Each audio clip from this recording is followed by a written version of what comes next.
I'm Nathan Skipper with Montgomery Technology Incorporated, and this is session 12 of the MTI Control System training course. And in this particular session, we'll be covering the ProVision application, introduction to that, and the configuration of it.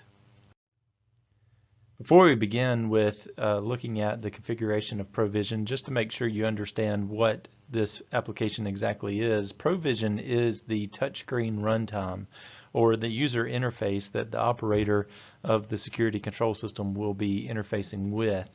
It is the only application within MTI applications that is actually licensed, and that's an important note because you can install the MTI applications for installation package and use ProDesign and PLC software without ever licensing the application suite. And it is only in the case that you would want to use or test your programming or your design, particularly with the user interface, that you would need a license for ProVision. This is useful to know for technicians because in the case where you need to program an embedded controller or reconfigure one, you don't have to have a license to do that. ProVision is installed, like I said, as part of the MTI applications for installation package, and it comes with the program whether you need it or not. ProVision requires, and really all MTI applications require, Microsoft.NET 4.5, ASP.NET 4.0, and Internet Information Services 7.0 or later to be installed in order for it to function properly. The ProVision installation instructions can be found in the MTI control system manual or in the manual for a number of our products. So we're not going to cover installation of the software at this particular juncture. To configure MTI ProVision, when you first install it and after you've licensed it, it will bring up this form, the system configuration form, or you can get back to that form if you're logged in as the system user. You can get back to it by going to Alarm Log, Service, and then going to View Configuration. But in this particular case, we're going to look at this as though we are configuring it for the first time. A few things that are most important about the ProVision configuration. The number one item that you'll need to provide is the touchscreen database. Now this is a database that you designed using ProDesign, and you'll want to select that database by using the pick button and then setting it, picking the folder location for that, or you can enter it in manually. The incident name field is there for reference only.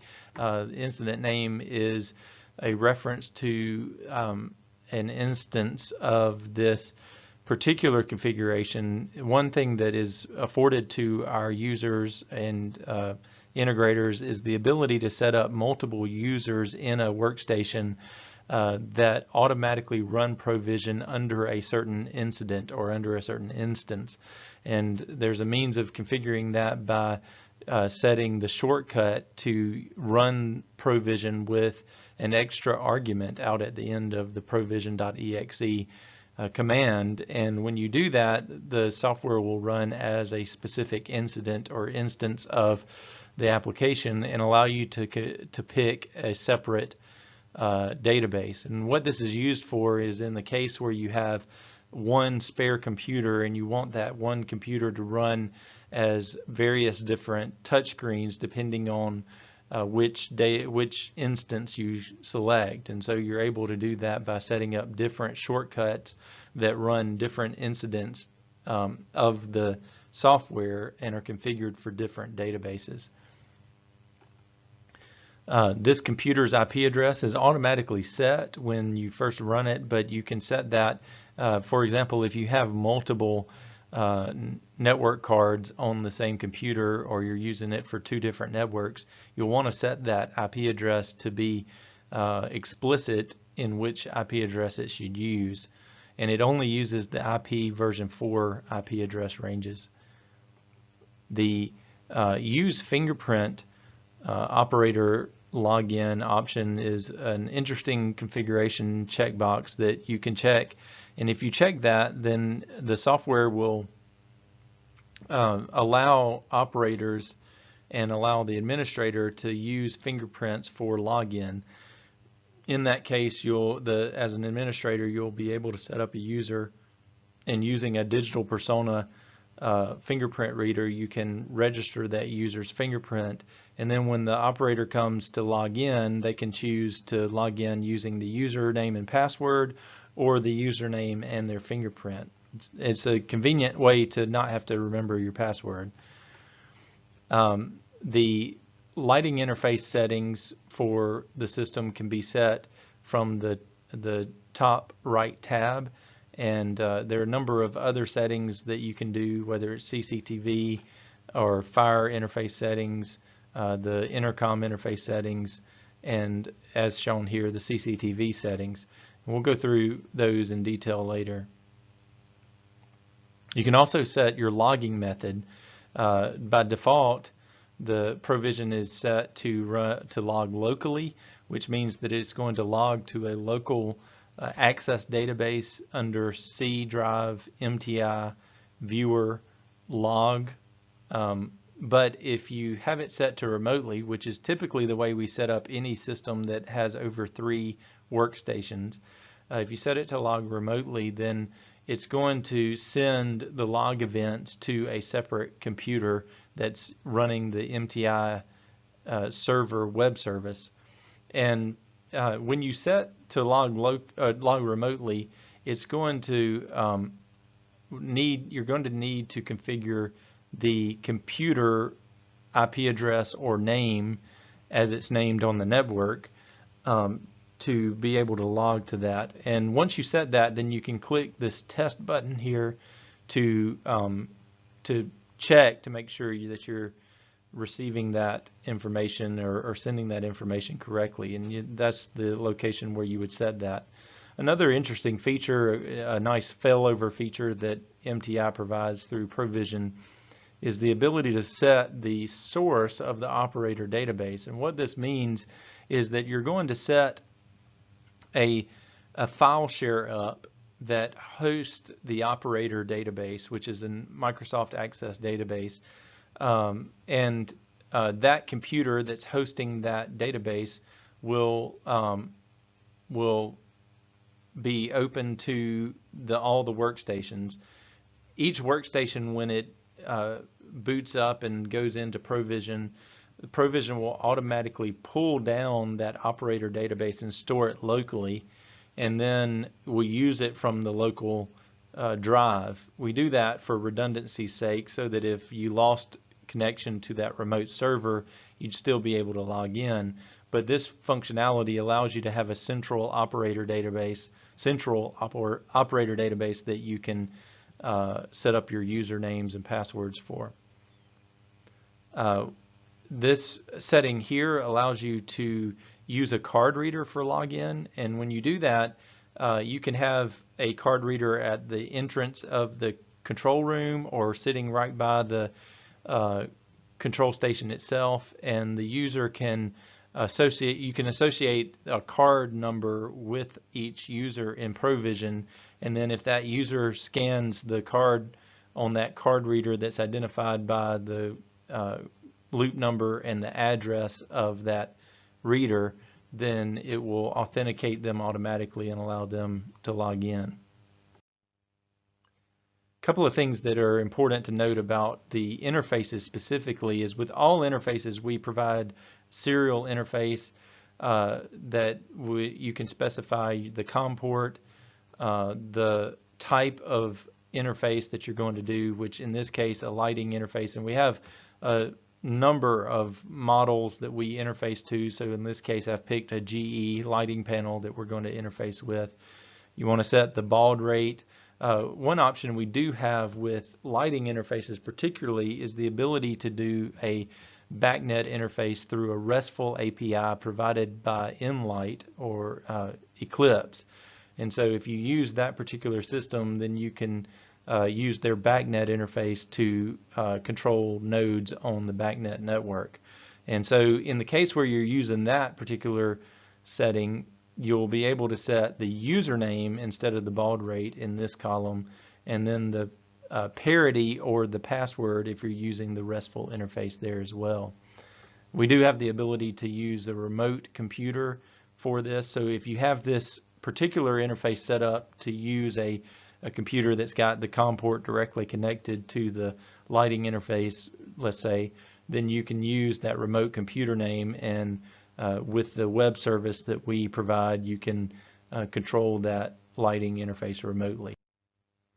For fire, same type of idea. You have your COM port, you are able to enter in your keywords that would tell you that a zone has been violated or is on alarm. So you can set the words that would have that zone in it, and then you can set the reset keyword. So if, for example, silence or reset come across the interface as keywords, then you could reset on those keywords. You set the baud rate for the COM port, the parity bits and stop bit information that can be selected there, the total message length, particularly for the alarm message, and then lastly the end of the message character or set of characters, so carriage return line feed, or just carriage return. The CCTV interface is pretty unique in that we have the ability to interface to a number of CCTV systems through COM port interfaces, which you can do through just standard serial interface or through a network to serial converter, and we have any of your major brands supported through that, or with our new Henley interface, which is an ONVIF compliant or provides ONVIF compliant access to any IP-based CCTV system that implements ONVIF Profile S. Then using Henley, you can pull the ONVIF Profile S stream and control the camera, even do your pan tilt zoom through Henley, and you can do your call-ups that way as well. So in the event that you're doing a COM interface or a serial interface, then you would want to set the port for which you would use that interface. If you're using the serial interface, then you need to pick the switcher model or keypad model that you're going to support with that, or you could pick Henley and use it. You use the Henley interface to do the IP-based interfacing. If you're going to be using Henley, then you'll have the option to pick the number of forms that you'll pull up, and the options there are 1 or 2. And what that means is the number of independent viewing forms that you're going to open as a part of this interface. If you're using serial, then that box will be the place where you'll pick your COM port. And then you'll have the number of views for Henley. That will be the number of views you want in the first form, which is 4 in this particular example, the number of views you want in the second form, and then the menu setting here means do you want Henley to have its typical menu, which also allows the user from Henley to pick the number of views, or do you want to disable that so that it just looks like a full screen viewing station? And then the last setting here is the option to allow the user to have a drop down in Henley, which would allow them to change the view for each camera view in Henley. If you set that to 0, then they won't have that option. If you set it to 1, then they will, and they could change the camera view not just from ProVision but also from Henley itself. And then the username and password, in the case where you're using serial, you might have a passcode that you're going to put in there, or in Henley you're going to put in the standard username and password for Henley. You do not have to have that for Henley, by the way. And then lastly, you'll have the Henley URL. If you're using Henley, you'll set where that server for Henley is located. Typically we install that locally to the same computer that's running ProVision, so that it doesn't involve network traffic to bring up the camera views for Henley locally there. But you do have the option to install it on a separate computer and use it from there. And then you want to check this for IC selection, which means intercom selection. So you want to use this interface for intercom selection when pulling up cameras associated with the intercom. Last thing we want to cover is the VOIP settings, which is how you would set up your MTI intercom interface. You definitely always want to check to use that if you're using an MTI system. We have at the moment 4 different versions of the digital amplifier that could be out there in the world. Version 3 and 4 are in production, or version 4 is in production. Version 3 is still out there in some modern embedded controller systems. But version 3 or version 4 will work with any 643 or 743. And then you'll want to set your IP series. This is really only relevant if you're using any IP series that's different, but you'll at least want to set it to the first 3 tuples of the IP address range that you're going to operate from. You have the ability to set multiple amp versions, so if you're in the situation where you have some version 2 amplifiers and some version 3 or version 4 amplifiers, then you can use that to set the various different versions of the amps that you have in the field by setting the IP address of the amp and then the version number for that amp here. And then lastly, the one interesting feature that we provide is the ability to set a separate output device that's used for intercom. So in the event that you want a separate speaker system for your intercom audio than you do for your your system sounds, you can use that to output to that different speaker system.